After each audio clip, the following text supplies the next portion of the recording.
السلام علیکم، زه یم انعام الله خان او تاسو ګورئ پښتو کمپیوټر اکیډمي او نن به موږ شروع کوو ګرانو کتونکو ایم ایس ورډ بالکل له سر نه او اول له ټول نه اول موږ دا زده کوو چې ایم ایس ورډ به موږ څنګه انسټال کوو.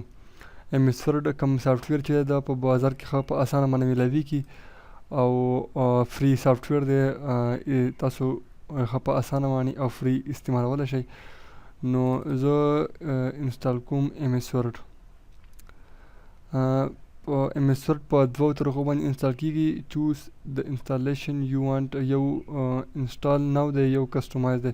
انسټال نو مطلب دا چې تاسو په ایم ایس مایکروسافټ افیس کې چې څومره پروګرامونه دي، ایم ایس ایکسس، پاور پوینټ او ایم ایس ایکسل، ایم ایس ورډ ټول انسټال کوئ. او که نه تاسو یو ایم ایس ایکسل یا ایم ایس ورډ په کار وي نو بیا تاسو کسټمایز نه یو پروګرام هم جدا جدا انسټال کولی شئ.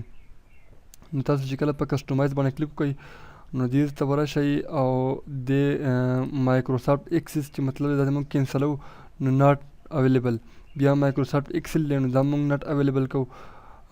مایکروسافټ انفو مایکروسافټ ویور ناٹ اویلیبل. تاسو وګورئ ټول باندې کراس نشانه نه راغلو، صرف مایکروسافټ ورډ پاتې شو. په دې باندې موږ کلیک وکړو لاندې دې آیکن باندې انسټال ناو.